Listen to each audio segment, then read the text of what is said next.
Peace, King. How you feeling? I'm feeling pretty good. How about you? All is well. All is well. Thank you for taking out the time to stop by on the platform. I'm truly honored to have you on the show, and I look forward to hearing more about your book and a lot of the amazing work that you've been doing. Oh, I'm glad to be here. Am I sitting in the right place and the lights right? Am I close enough or far enough or Yeah, it looked good. okay? I can't see you without my glasses, Okay, but I don't like to wear my glasses. I got you. Well, when I edit it, I'll cut my side out so the viewers will only see you. Yeah, yeah, okay, that's fine. So yeah, we can get right into it. For the guests who may not recognize you, definitely let them know what your name is and where you from. My name is Michael Herbert, and I was born in New Haven, Connecticut, but right now I live in Delray Beach, Florida. And I've been in Delray Beach for about 25 years. Prior to that, I was in Houston, and prior to that, I was in New York City. Wow. Okay. Okay. And Um. in between that, I lived in Cairo, Egypt. Wow. That's Yeah. amazing. I definitely want to hmm hear more about that. So I guess I can ask you just to start it off. You got a book, The I got Recovery a book, Roadmap. Yeah. Yeah. the the, Definitely. the roadmap to recovery. It's a guide to freedom and adventure. And the book is about me and my own personal recovery, along with my experience as a clinician working with people with addiction problems and their families. So, I am in recovery now for about 36 years. It'll be 37 in February. And I got into recovery through, a treatment center. And completed the treatment center, got involved with the 12-step fellowship, along with therapy. After about a couple of years in recovery, I did an internship and got certified as an addiction counselor through the state of New York. And then eventually I got internationally certified and a certified interventionist. So my first job was in New York City, and I worked with I don't know, Amtrak employees, but I also worked for the medical assistance program. So I worked with all the impaired physicians. I worked for the impaired lawyers. So I was an expert witness for attorneys. Back then, they used to have soap operas. So I would work with all the people on the soap operas.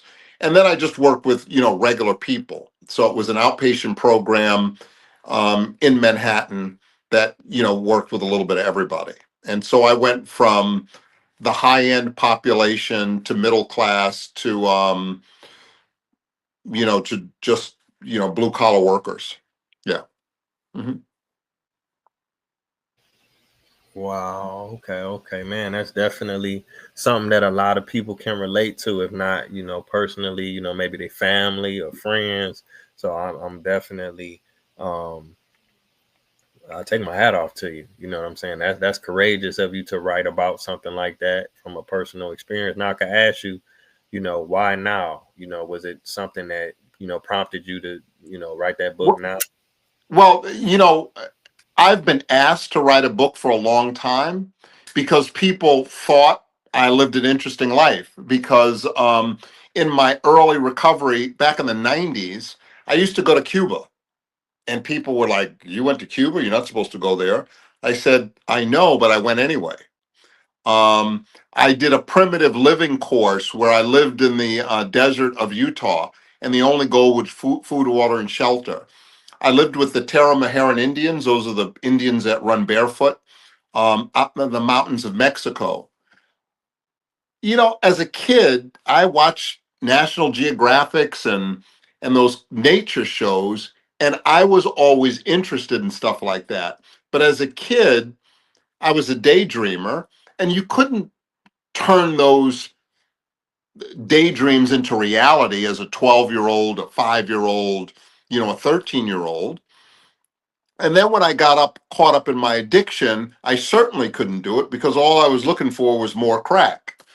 And so when I got into recovery, I decided, you know what? I'm going to do the things that I want to do, despite what other people say I could or should do or when I should do it. And I just acted on it. And my whole time in this recovery process, I've been taking on what I would call adventures and doing things that interest me. So it started out, I saw a sign when I was driving down the street one day, and it was, I don't know, $800 for safari in Africa. I said, well, I can do that. I can save up a paycheck and bring a paycheck with me. And that was my first trip to Africa, was in the early 90s. I went on safari. And then I went on 3 others after that. So, I'm one of those people that has a tendency to, I got to do it 5 times before I get sick of it, and then I'll do another one. I got asked to do a race in the Sahara, and it was an ultra marathon. In an ultra marathon, we did 4 marathons in a row. So 4 days at 25 miles a day. And on the 5th day, it was 58 miles. So it was 155 miles, a race that I did. And the day that I was asked to do it, I didn't think I could do it. I trained for it for 13 months. I didn't think I could do it. When I got to Egypt in the Sahara, I didn't think I could do it the first day. And I got through the first day. I was amazed that I got through it. I said, I can get through the next day. And I got through the next day. On the first day, though, my feet swelled up so bad that after 18 miles, I couldn't even run in my sneakers anymore. So I had to do 137 miles in a pair of Tevas. So I wore these Tevas. It's 120 degrees, and I'm just running through the desert. And I got the idea that I wasn't going to compete with these other people because I knew I wasn't going to win, but I was going to complete the race. And so I changed my shift, went from competing to completing. And I took it one step at a time, and I was able to complete the race. So since then, I've climbed Mount Meru in Tanzania, Mount Kilimanjaro. I've climbed Machu Picchu. I've done Veil Mountain. I've done some in Indonesia. I've done Table Mountain, which was in South Africa, was pretty easy. So I've done these mountains because I can't run anymore because um, I have a bad knee. But my point of this is, for me, recovery from addiction is more than just going to therapy and going to 12-step meetings and all of that stuff. I believe recovery is much bigger than that. And so for me, it's about travel and adventure, exercise. I meditate regularly. I journal regularly. I started a Black men's journal group where me and these 7 other guys meet every other week. And we have a journal that we use, and we share our journal entries with each other to create a more intimate relationship. We start with a 10-minute meditation, then we review anything left over from the week before, and then we get into our current journal writing, and then we end with a prayer. And we meet every other week, and it's a powerful experience, because everyone in the group, none of us have had that experience as adult men, being with other Black men and being supportive, encouraging, but also challenging. So, there's a lot of discussion in the group about infidelity and relationships and how we were parented and how they parent. I don't have any children, so I don't, I can't get in a discussion around parenting because I'm not a parent. But I also know how I was parented. One of the big insights that I came out with was growing up, we were always supposed to do the right thing. You know, my grandmother kind of ran things, was like we had to represent all of Black America. So we were always having to do the right thing. So because of that, all of my misdeeds were done in the dark. And I always presented well, but I had a lot of problems that I couldn't talk about, and I couldn't talk about them because you had to be good, and my problems weren't good problems. So I had to kind of keep them as a secret. What I also learned as an adult is when I do the right thing or am successful at something or do something really good, I don't acknowledge it myself because how I interpreted things as a child, well, you're supposed to do the right thing anyway, so why would you get extra credit for doing the right thing?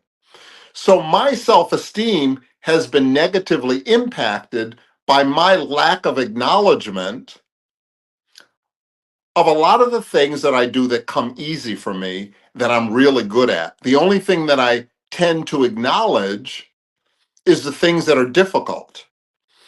And, you know, one of the things that you have said to me that really stands out for me that, you know, when you had first said it, I just felt,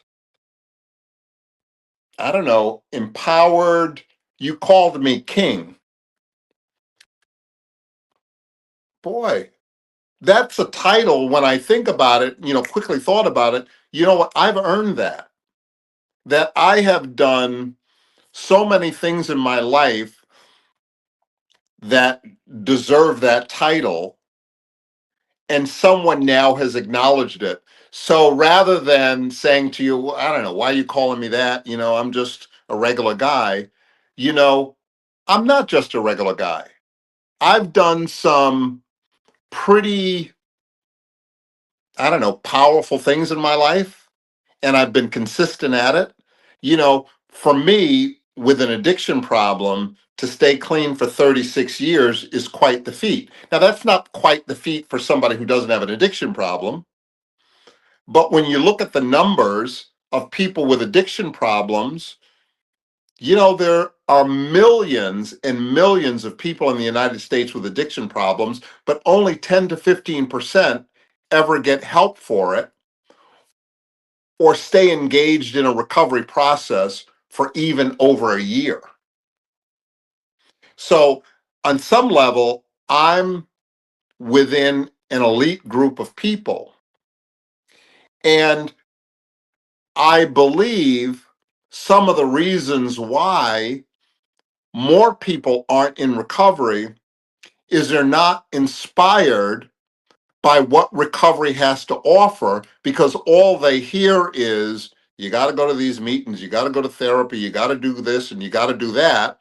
They don't hear about the exciting things that recovery offers. I was listening to a lady who was talking about her recovery experience with Oprah, and she just gave a list of all of this stuff, these meetings she went to, and she went to them every day, and this, that, and the other. Now, that may be great for someone in recovery hearing that, but a person who's in active addiction that listens to that, that's not really inspiring. Oh, I'm going to give up my drugs to start going to these meetings every day. I don't want to do that, you know?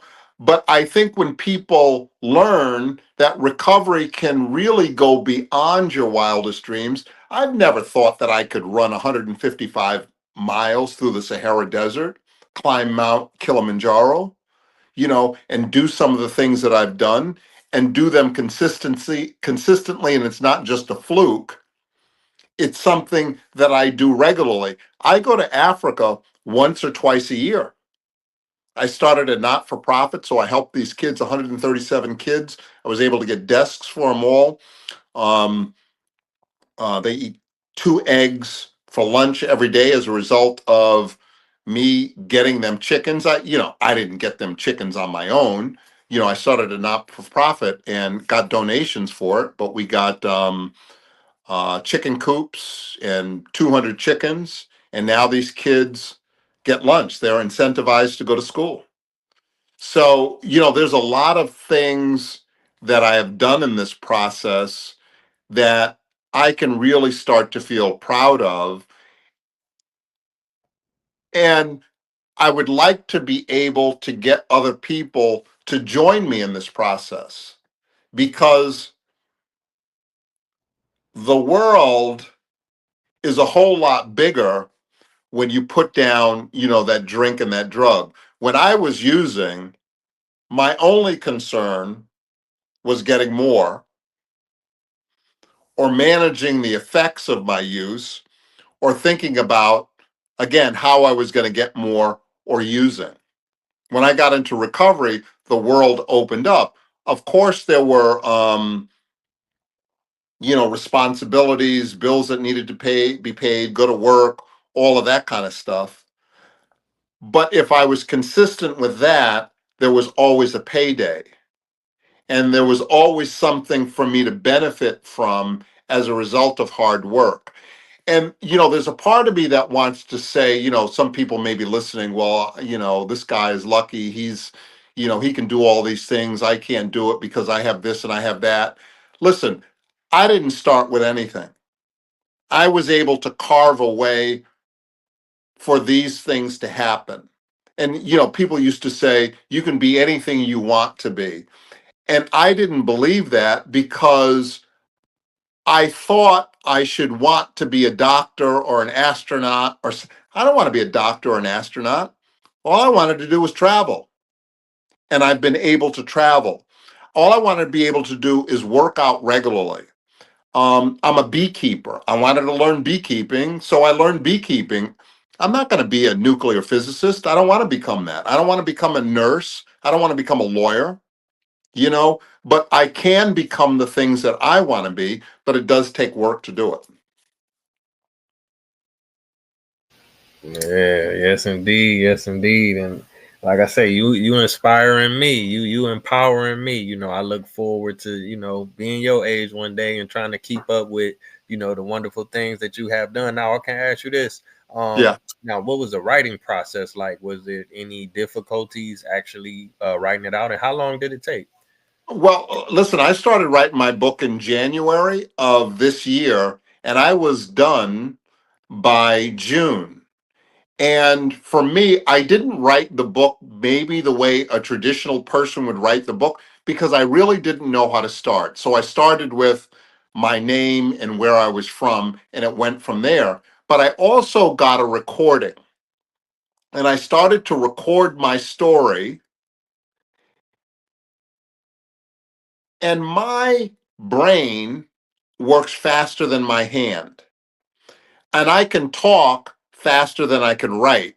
So if I could record all of this and then have it transcribed, then I can move the words around as I'm looking at it and put it together with all of my jumbled thoughts that I put into the recording got transcribed. I was then able to write the book. So I didn't write 200 pages. What I did was I recorded 200 pages and then looked at my recordings and placed things where they needed to be placed in the book, and then I had an editor edit the book for me.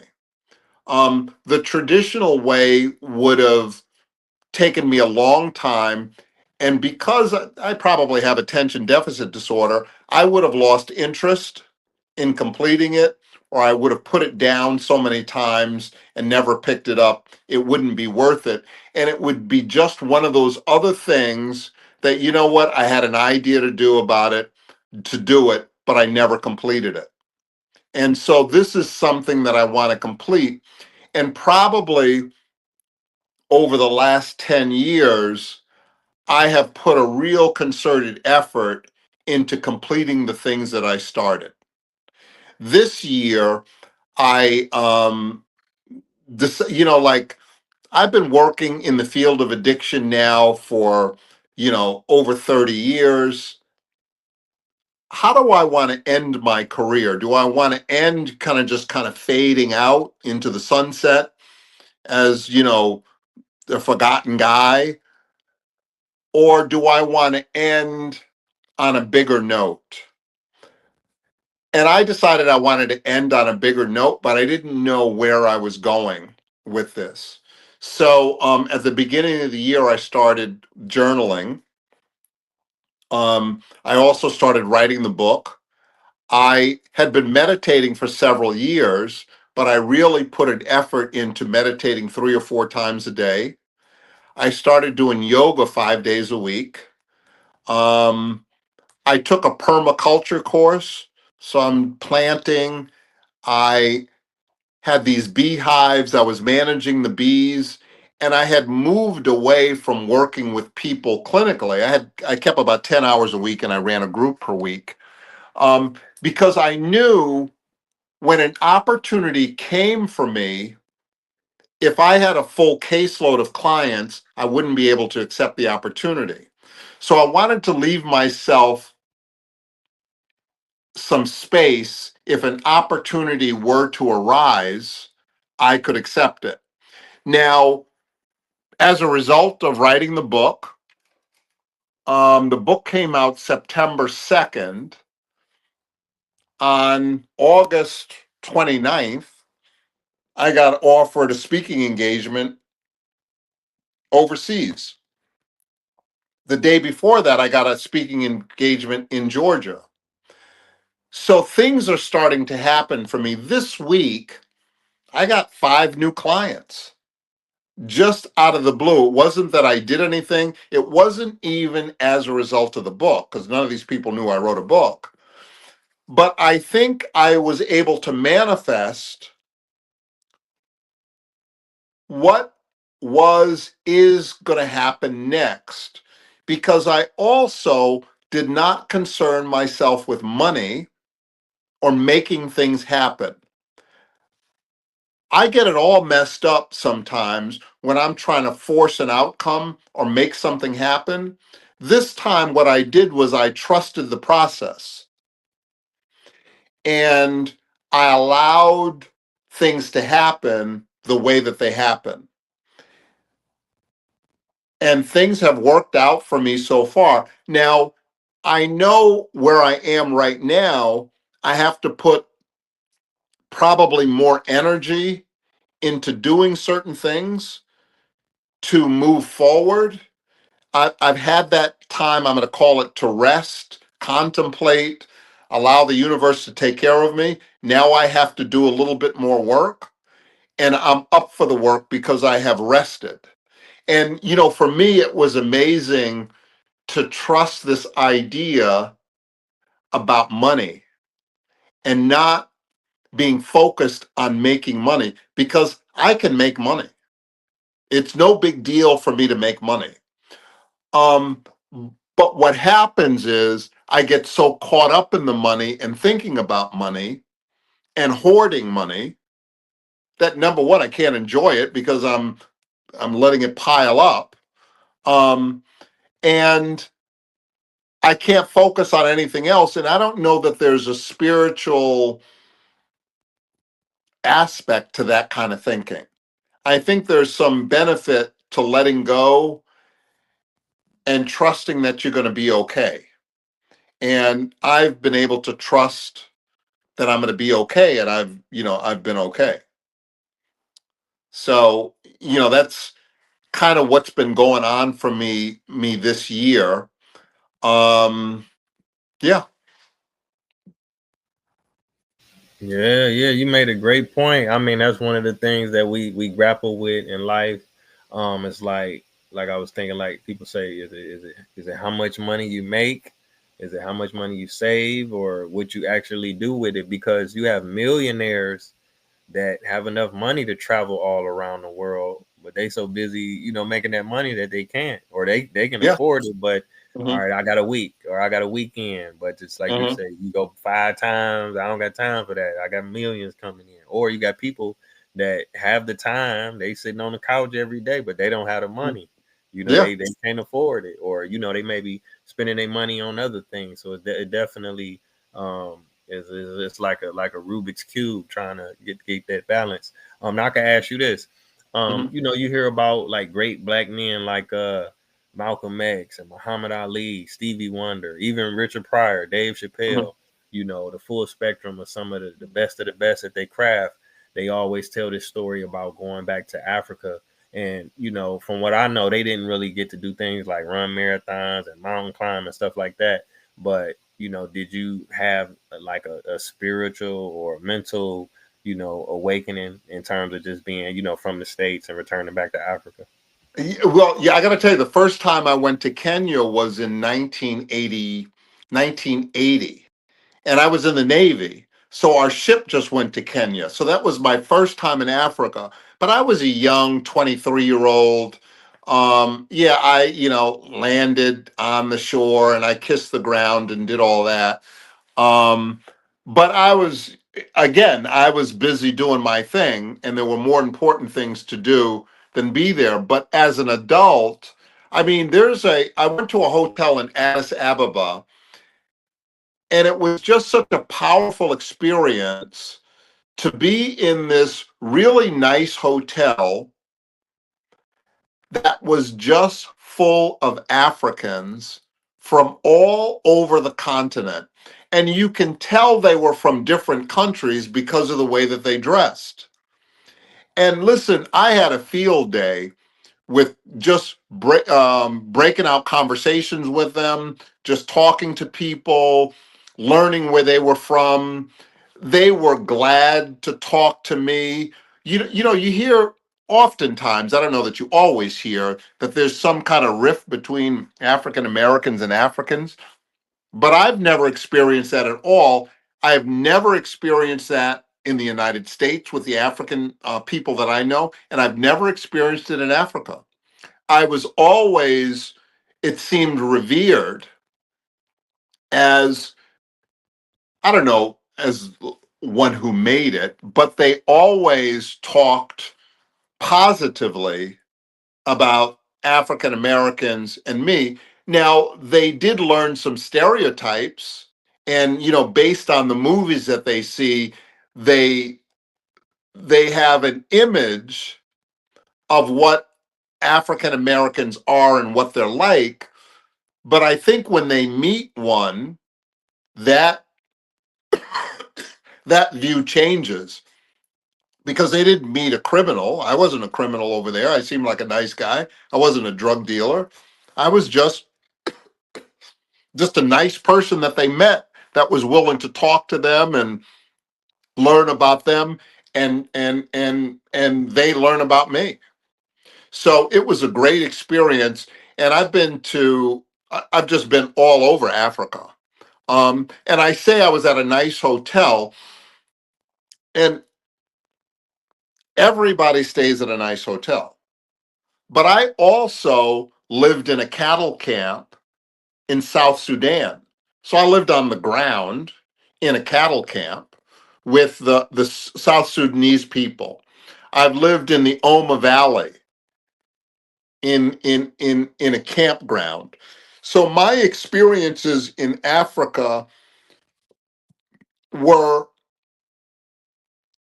on some level with the people. Yeah, I did go on safari and I stayed at a nice lodge here and there, but I've also gone out in the bush, so to speak, and stayed with the people where they're blooding cows. I saw the Fat Man contest. I saw whipping ceremonies. I saw boys jumping the bulls. I've seen the Maasai warriors. I've been to Togo. I've been gorilla trekking. I don't know that I've seen it all. I've climbed an active volcano. I've fed wild hyenas. You know, um, we talk about money. When I die, I want to die empty. There's going to be nothing in my tank. There's going to be nothing left over for anybody. I'm just going to live as full as I can and enjoy life as best I can. And what I also realize about my purpose for living is to help others. So that's why I'm engaged in my not for profit. But on some level, and I don't mean this in a self-centered way, I have to take care of myself first. And that's the example that I want to give to people, is really start to take care of yourself first, and then you can truly give to others. But if you're not good to yourself, you're probably not going to be good to others. Yeah, facts, facts. Like they tell you on the airline, you got to put your oxygen mask on first, before you can Oxygen help the mask next on person. first and then help others, Yeah, and that's not indeed, being selfish, that's being self-caring, you indeed, know. indeed. Yeah, and Yeah. you mentioned what you talking about, the Skylight Hotel in Addis Ababa? The Skylight Hotel. Let me tell you something. I That's love that nice. hotel. Me too, Uh-huh. man. Yep. That's the place I stay every time. Yep. Yeah, that'd be a good experience for people, like you say, when you arrive there. It's nice, it's clean, it's 5-star, and all them different Mm-hmm. Africans from different places. The president Yep. black, Mm-hmm. the taxi driver black, the pilots Yep. black, all of the You women go to the black. airport, Hmm. and I got to tell you, I was somewhere. I can't remember where was that. I was at an airport and it was Ramadan, and I was surrounded. It was in Cote d'Ivoire, and I was in the airport. I was surrounded by people in white, and I was just overcome, overwhelmed with this energy being around these black people in all white. I got to tell you, and I'm in the airport. I didn't expect to have a powerful spiritual experience, in the airport. So they were all standing around, and I just walked in the middle of them, and I just stood there and shut my eyes, and I just took in all of that energy. And I got to tell you, it was just a great, powerful experience. Um, you couldn't have taken me on a tour and offered me that. That was just something that I walked in on, and it was just great. So I've had a lot of great experiences, in Africa. And the first time I actually lived there, I lived in Egypt. In 2005, I sold my car, my house, and I said, I'm moving to Africa. And I moved to Egypt. And I had an apartment, I had a driver, I had a part time job, and I'm at the pyramids, every other week, down at the Sphinx, experiencing all that Egypt had to offer. I went to Upper Egypt, Lower Egypt, um, Alexandria, and it was really a great experience for me. I didn't speak Arabic, so on some level there were some challenges there. But again, I got to tell you, Egypt and Cuba are probably, it felt to me, because those are the places that I've gone to most and stayed the longest, were the safest places I've ever been in my life. And if I dressed a certain way, I always blended in. Nobody knew the difference. Yeah, Um, Yeah, and and all over Africa. I mean, in Sudan, I mean, in South Sudan, they knew I wasn't Sudanese because I wasn't. Even though I'm 6'1", I'm not 6'7", and I'm not as dark as they were. People were asking me if I was Indian and calling me light skinned. Nobody's ever called me light skinned in my life, until I went to South Sudan. And if I compare my skin color to them, I guess I was light skinned. But they were the darkest, most beautiful people I have ever seen. And I would just stare at people because they were so dark. And there was a part of me that got even angry because I looked at my DNA, so I know, I have European blood in me, and I'm like, damn, that European blood got me so light. If I didn't have that blood in me, I'd be darker. And they were so, how they say black is beautiful, so beautiful. I wish I had had that blackness, but I didn't, but it was a great thing to witness. yeah, man. It just I be in awe. Like, how could somebody be that black and beautiful? Like, we see dark skinned brothers over here, but Mm, they real. I haven't been to Sudan, but I was in Uganda. I seen some. That's on the equator, so they got yeah. some dark brothers But and I'm sisters talking over about, there. this was South Sudan. So I Yeah, was in yeah. Uh-huh. Sudan also. Okay. Sudan had the mix, but South Sudan had the dark. Yeah. When I was in Sudan on Friday, they would have the wrestling. So I would go to the wrestling matches. That was great. And every other Friday they would have the whirling dervishes. So they'd be whirling around in circles, and people would build themselves up to a frenzy. It was the wildest, from the wrestling to the whirling dervishes. This experience was just out of this world. Here in the States, we're going to these amusement parks or movies, this, that, and the other. The natural living over there is so much more powerful than these kind of made up things that we do here. Listen, some of the things that we do here are amazing too, but watching other cultures and experiencing that is just, it's unreal. So that's why I stay away from the nice hotels. What do I need to stay to a nice hotel for? I can stay to a nice hotel here in the States. Well, I'm not going to go all the way to Africa, you know. And, I'm going to try the foods. Listen, I don't like all the foods, but I like some of it. And I did make Yeah. sure that I brought some snacks, Right. because I realized in Africa they don't do snacks.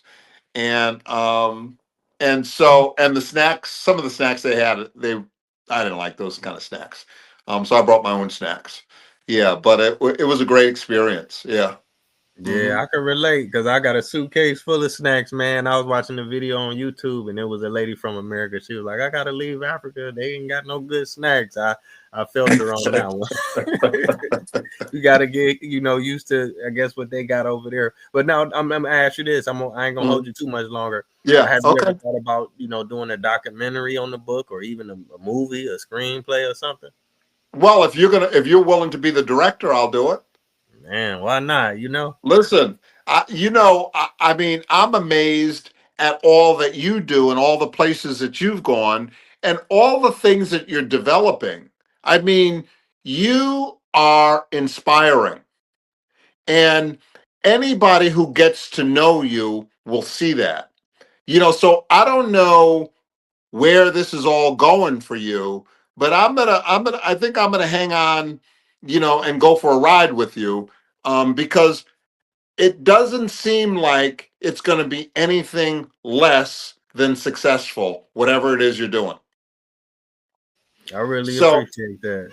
yeah, I mean, just meeting you, I said, this guy's going somewhere. I don't know where he's going, but I want to be a part of it.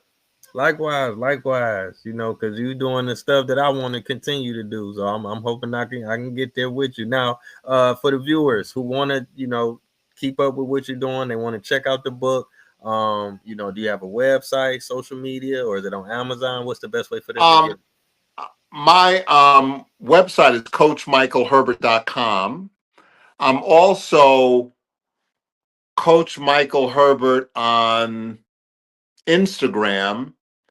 I think I'm also Recovery Guide on Instagram. Um, yeah, you can find me. There's very few Michael Herberts out there that look like me.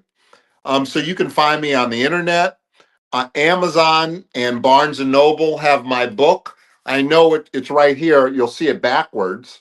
But this is the book that I wrote, the Recovery Roadmap, a guide to freedom and adventure. And it really is an opportunity to look at recovery through a different lens. And it's through my experience of travel, adventure, exercise, and change. I mean, I am a changed man as a result. Listen, I used to smoke crack.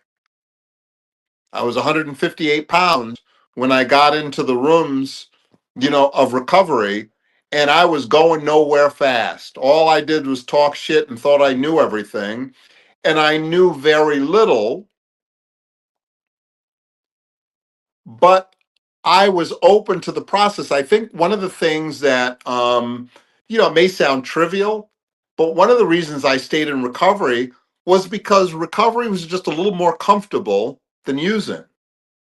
I had gone from having a full apartment to an apartment with just a pillow in it with no pillowcase. And in the refrigerator, I had a jar of jalapeno peppers. That was it. I didn't have anything else until I became homeless.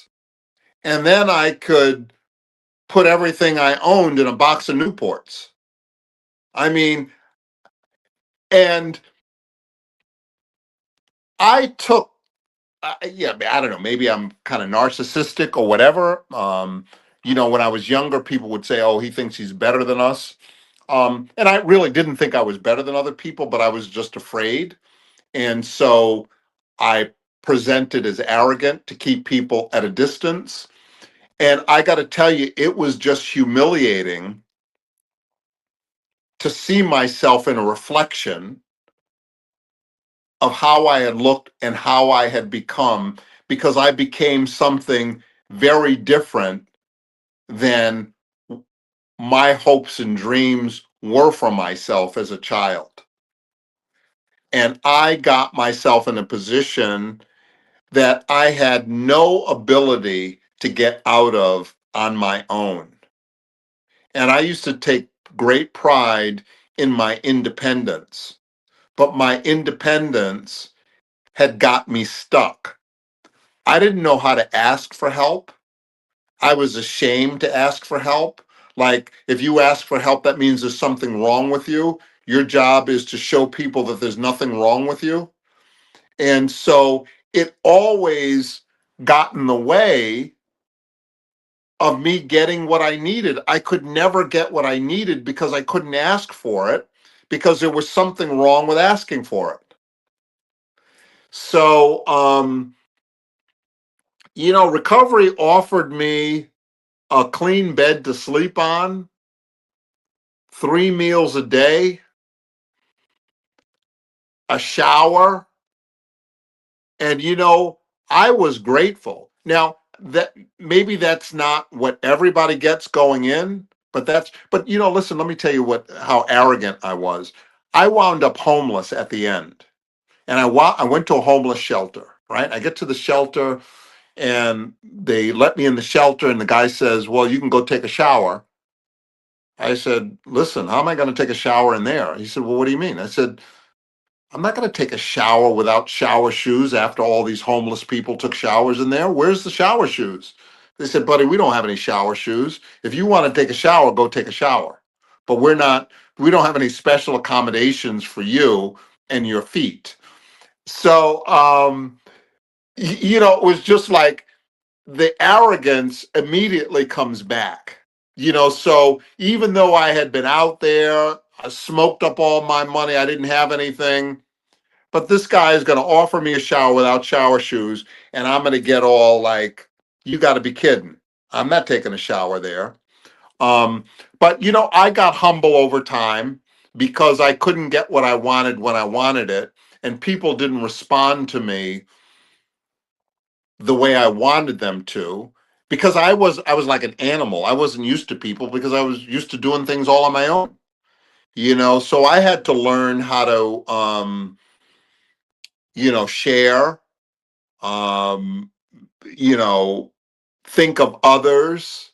Yeah, I thought I was a nice guy, but I never thought about anybody else. I only thought about myself. So recovery had taught me, that it wasn't all about me. And so I've been practicing this way of living for 36 years. And I got to tell you, this year and last year, I've learned some powerful lessons. And there's a part of me that says, damn, Michael, you should have known that a long time ago. And then I immediately say, well, you know what? I didn't. And I'm learning it now. And the only thing that matters is right now. That's what's real. 20 years ago, when I should have learned it, I was learning something else back then. That's all I could tolerate back then. I couldn't tolerate this new understanding that I'm getting now. And now I can tolerate it. Now I can live it. Now I can experience it. And now I give myself a break. I'm not harsh on myself. I do my best to not put myself down. I know that I'm not perfect. I climbed Mount Muru this year and I got almost to the summit to complete, but I couldn't complete it. My body said, Michael, you are done. And I was grateful that I didn't complete the race. My gratitude had to do with all of the work that I did to get to where I got to. And then I was okay with not summiting. That I accepted, Michael, you've gone as far as your body's going to let you go. The only thing you're going to do now is go back down the hill. That show Alone, usually when you tap out, the helicopter comes to pick you up and take you down, or the boat comes. But when you're on Mount Moro, you got to walk back down. So I walked back down, and I was grateful that that was part of my experience. So I'm able to accept my strengths and my weaknesses, and my difficulties. Yeah. Yeah, that's major. Gratitude is definitely necessary. Like you say, sometimes we could just be too hard on ourselves, because I think about that sometimes. Like, oh, I feel stupid. Why did I know that? But Mhm. sometimes it's right on time. Like you say, what Yeah. better time than now? So I want to thank you again for coming on the Absolutely. platform. It's definitely been a empowering episode. I'm learning a lot, because we talking about stuff that I'm really truly interested in. Hmm. Sometimes I interview people and I just be like, trying to get through the interview, but I'm definitely holding on Hmm. to every word that you're saying, and I'm processing it. And this is definitely one of them interviews that I think that the viewers are truly going to not only enjoy but learn something from. And I didn't get to talk about my bees. I got 5 Go beehives, ahead, you got it. and on Saturday I'm going to go harvest some honey. I probably will get about 25 gallons, of honey, because I got about 50 to 80 frames to clean out, and I'm going to have honey for days. I don't know what I'm going to do with it all, but honey lasts for 1,000 years, so I got time, to finish it off. Yeah.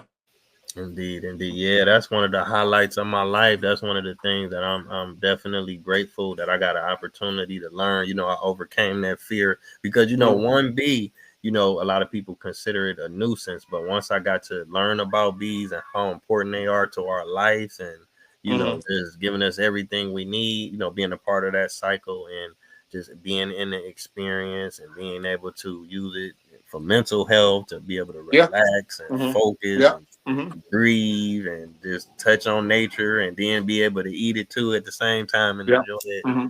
I would like to spend the rest of my life doing stuff like that.